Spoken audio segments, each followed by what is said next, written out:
जय श्री कृष्ण भक्तों।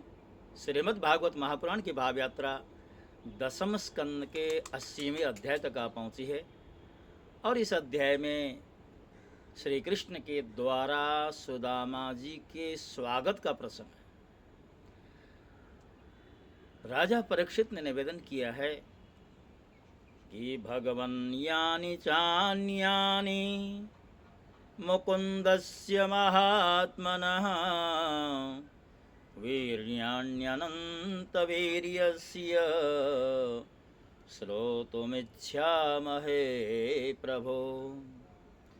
हे भगवन, प्रेम और मुक्ति के दाता परब्रह्म परमात्मा भगवान श्री कृष्ण की शक्ति अनंत है, इसलिए उनकी माधुर्य और ऐश्वर्य से भरी लीलाएं भी अनंत हैं। अब हम उनकी दूसरी लीलाएं जिनका वर्णन आपने अब तक नहीं किया है सुनना चाहते हैं। ये श्रोताओं के लक्षण होते हैं। श्रोताओं को भगवान की कथाओं से कभी भी तृप्ति नहीं मिलती है। श्रोताओं के मन में नव नवायमान उत्कंठा जागृत होती ही रहती है और ऐसा ही राजा परीक्षित के मन में भी नई नई उत्कंठा जाग रही है। एक प्रसंग पूरा हुआ नहीं कि दूसरे प्रसंग के लिए निवेदन करते हैं। सुखदेव जी कहते हैं, हे ब्रह्मन, यह जीव विषय सुख को खोजते खोजते अत्यंत दुखी हो गया है। वे बाण की तरह इसके चित्त में चुभते रहते हैं।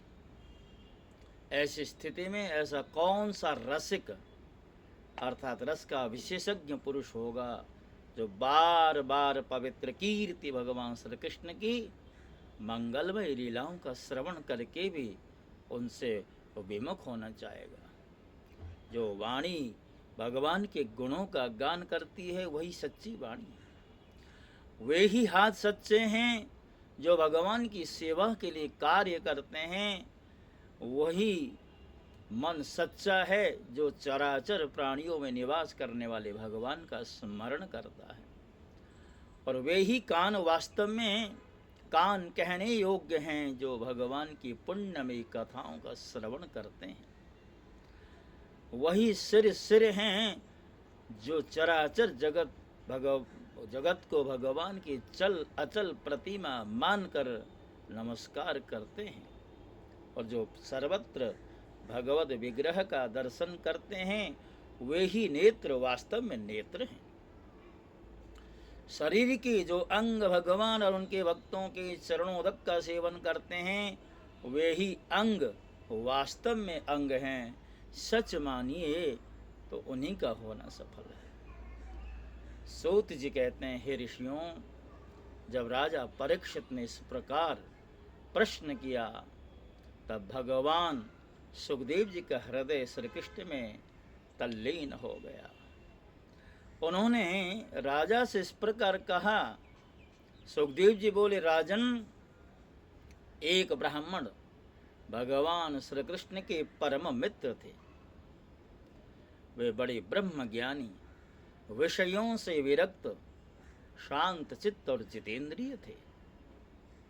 वे गृहस्थ होने पर भी किसी प्रकार का संग्रह परिग्रह न रखकर प्रारब्ध के अनुसार जो कुछ मिल जाता उसी से संतुष्ट रहते थे। उनके वस्त्र तो फटे पुराने थे ही, उनकी पत्नी भी वैसी अवस्था में रहती थी। और वह जो पत्नी थी उन ब्राह्मण की, वह भी कृशकाया थी, पति की तरह दुबली पतली थी।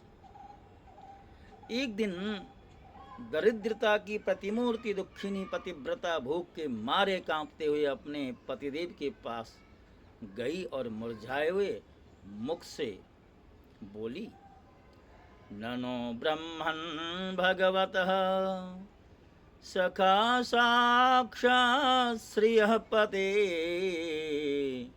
ब्रह्मण्यस्य शरण्यस्य भगवान सात्वतर्षभः। अर्थात, हे पतिदेव, साक्षात लक्ष्मीपति भगवान श्री कृष्ण आपके सखा हैं। वे भक्त वांछा कल्पतरु, शरणागत वत्सल और ब्राह्मणों के परम भक्त हैं। हे आर्यपुत्र, वे साधु संतों के, सत्पुरुषों के एकमात्र आश्रय हैं। आप उनके पास जाइए। जब वे जानेंगे कि आप कुटुंबी हैं और अन्य के बिना दुखी हो रहे हैं, तो वे आपको बहुत सा धन देंगे। आजकल वे भोज वृष्णि और अंधक वंशी यादवों के स्वामी के रूप में द्वारका में निवास कर रहे हैं और इतने उदार हैं कि जो उनके चरण कमलों का स्मरण करते हैं, उन प्रेमी भक्तों को वे अपने आप तक का दान कर डालने में संकोच नहीं करते।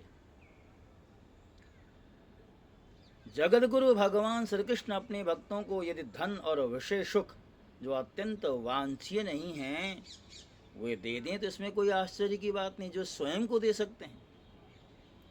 इस प्रकार जब उन ब्राह्मण देवता की पत्नी ने अपने पतिदेव से कई बार बड़ी नम्रता से प्रार्थना की, तब उन्होंने सोचा कि धन की तो कोई बात नहीं है, परंतु भगवान श्री कृष्ण का दर्शन तो हो ही जाएगा। अयम ही परमो लाभ उत्तम श्लोक दर्शनम।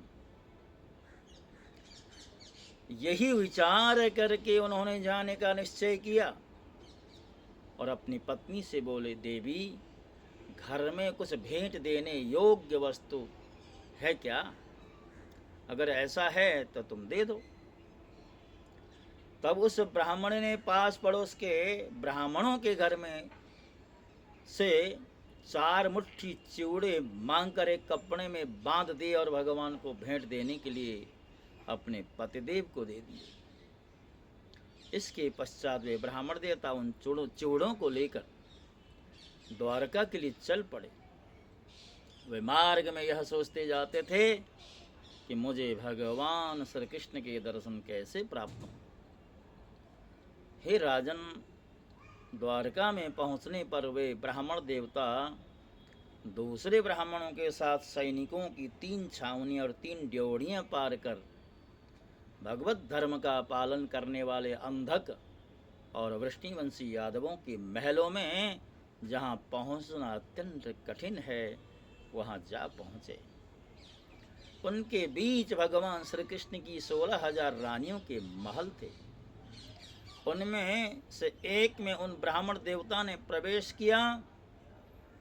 वह महल खूब सजा सजाया अत्यंत शोभा युक्त था।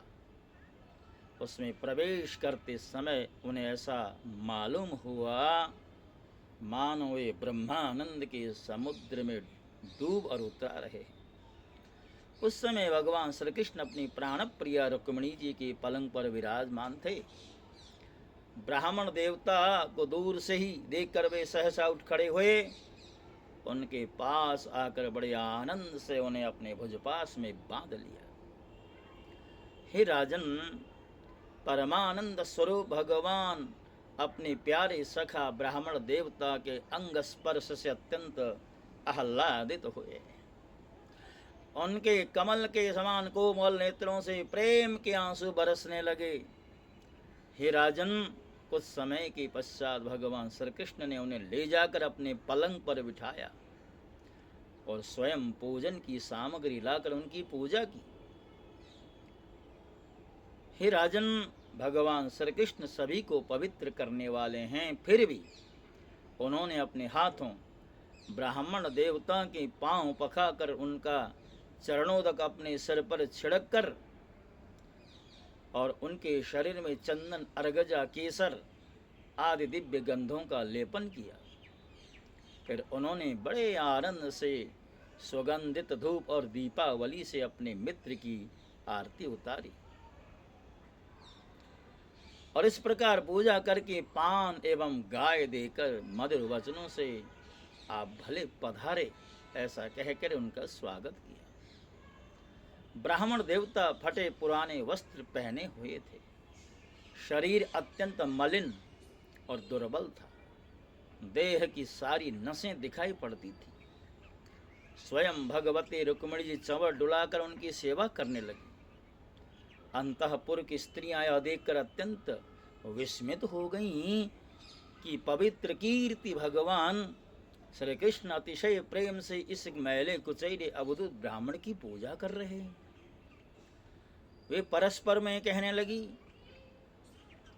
इस नंग धड़ंग निर्धन निंदनीय एवं निकृष्ट भिगमंगी ने ऐसा कौन सा पुण्य किया है जिससे त्रिलोकी गुरु श्रीनिवास श्री कृष्ण स्वयं इसका आदर सत्कार कर रहे हैं। देखो तो सही, इन्होंने अपने पलंग पर सेवा करते हुए स्वयं लक्ष्मी रूपिणी रुक्मिणी जी को छोड़कर इस ब्राह्मण को अपने बड़े भाई बलराम जी के समान हृदय से लगा लिया है। राजन, भगवान श्री कृष्ण और वे ब्राह्मण दोनों एक दूसरे का हाथ पकड़कर अपने पूर्व जीवन के उन आनंददायक घटनाओं का स्मरण और वर्णन करने लगे जो गुरुकुल में रहते हुए घटित हुई थी। भगवान श्री कृष्ण ने कहा, धर्म के मर्मज्ञ ब्राह्मण देव, गुरु दक्षिणा देकर जब आप गुरुकुल से लौट आए तब आपने अपने अनुरूप स्त्री से विवाह किया या नहीं? मैं जानता हूं कि आपका चित्त गृहस्थी में रहने पर भी प्रायः विषय भोगों में आसक्त नहीं है। विद्वन, यह भी मुझे मालूम है कि धन आदि में भी आपकी कोई प्रीति नहीं है, कोई रुचि नहीं है। जगत में बिरले ही ऐसे लोग होते हैं जो भगवान की माया से निर्मित विषय संबंधी वासना का त्याग कर देते हैं और चित्त में विषयों की तनिक भी वासना न रहने पर भी मेरे समान केवल लोक शिक्षा के लिए कर्म करते हैं। हे ब्राह्मण शिरोमणे, क्या आपको उस समय की बात याद है जब हम दोनों एक साथ गुरुकुल में निवास करते थे? सचमुच गुरुकुल में ही द्विजातियों को अपने ज्ञातव्य वस्तु का ज्ञान होता है, जिसके द्वारा वे अज्ञानांधकार से पार हो जाते हैं। मित्र, इस संसार में शरीर का कारण जन्मदाता पिता प्रथम गुरु है। इसके बाद उपनयन संस्कार करके सत्कर्मों की शिक्षा देने वाला दूसरा गुरु है, वह मेरे ही समान पूज्य है। तदनंतर ज्ञानोपदेश करके परमात्मा को प्राप्त कराने वाला गुरु तो मेरा स्वरूप ही है। वर्णाश्रमियों के ये 3 गुरु होते हैं। मेरे प्यारे मित्र, गुरु के स्वरूप में मैं स्वयं हूँ। इस जगत में वर्णाश्रमियों में जो लोग अपने गुरुदेव के उपदेशानुसार अनायास ही भवसागर पार कर लेते हैं, वे अपने स्वार्थ और परमार्थ के सच्चे जानकार हैं। प्रिय मित्र, मैं सबका आत्मा हूँ, सबके हृदय में अंतर्यामी रूप से विराजमान हूँ। मैं गृहस्थ के धर्म 5 महायज्ञ आदि से, ब्रह्मचारी के धर्म उपनयन वेदाध्ययन आदि से, वानप्रस्थी के धर्म तपस्या से और सब ओर से उपरत हो जाना इस सन्यासी के धर्म से भी उतना संतुष्ट नहीं होता जितना गुरुदेव की सेवा शुश्रूषा से संतुष्ट होता हूँ। ब्रह्मन, जिस समय हम लोग गुरुकुल में निवास कर रहे थे, उस समय की वह बात आपको याद है क्या, जब हम दोनों को एक दिन हमारे गुरुपत्नी ने ईंधन लाने के लिए जंगल में भेजा था? उस समय हम लोग एक घोर जंगल में गए हुए थे और बिना ऋतु के ही बड़ा भयंकर आंधी पानी आ गया था। आकाश में बिजली कड़कने लगी थी। तब तक सूर्यास्त हो गया, चारों ओर अंधेरा ही अंधेरा फैल गया। धरती पर इस प्रकार पानी ही पानी हो गया कि कहाँ गड्ढा है कहाँ किनारा, इसका पता ही नहीं चलता था। वह वर्षा क्या थी, एक छोटा मोटा प्रलय ही था। आंधी के झटकों और वर्षा की बौछारों से हम लोगों को बड़ी पीड़ा हुई।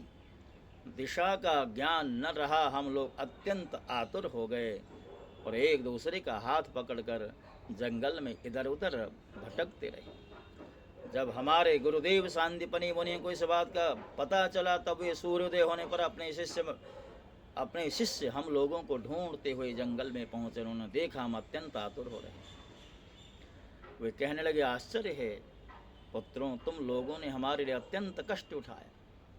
सभी प्राणियों को अपना शरीर सबसे अधिक प्रिय होता है, परंतु तुम दोनों उसकी भी परवाह न करके हमारी सेवा में संलग्न रहे। गुरु के ऋण से मुक्त होने के लिए सत शिष्यों को इतना ही कर्तव्य है कि वे विशुद्ध भाव से अपना सब कुछ और शरीर भी गुरुदेव की सेवा में लगा। हे द्विज शिरोमणियों, मैं तुम लोगों से अत्यंत प्रसन्न हूँ।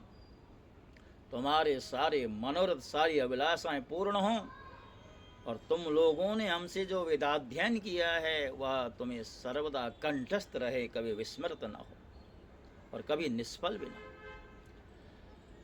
प्रिय मित्र, जिस समय हम लोग गुरुकुल में निवास कर रहे थे, हमारे जीवन में ऐसी ऐसी घटनाएं हुई थी, इसमें संदेह नहीं कि गुरु कृपा से ही मनुष्य शांति का अधिकारी होता है और पूर्णता को प्राप्त करता है।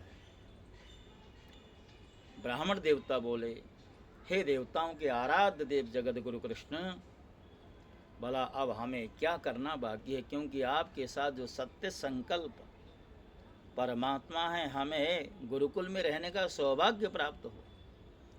प्रभु छंदोमय वेद धर्म अर्थ काम मोक्ष चतुर्विध पुरुषार्थ के मूल स्रोत हैं और वे आपके शरीर में ही तो हैं, या यूँ कहें वे हैं आपके ही शरीर।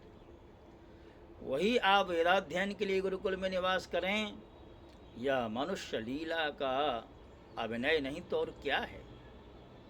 भक्तों, इसी के साथ साथ इस अध्याय को यहाँ पर विश्राम दिया गया है और देखते देखते हमारी जो भाव यात्रा है अपने गंतव्य की ओर, अपनी पूर्णता की ओर आगे बढ़ रही है।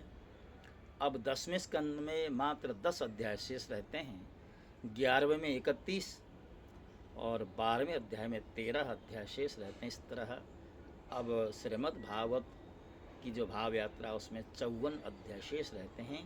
335 अध्यायों में से अब मात्र 54 अध्याय शेष रहते हैं। भगवान की कृपा रही तो ये भी समय के साथ साथ आपके समक्ष प्रस्तुत करने की शक्ति हमें प्राप्त होगी, ऐसा विश्वास करते हुए और आपसे यही निवेदन करते हुए, यदि आपने हमारे चैनल को सब्सक्राइब नहीं किया है तो अवश्य कर दें। इसी प्रार्थना के साथ ओम नमो भगवते वासुदेवाय। जय श्री कृष्ण।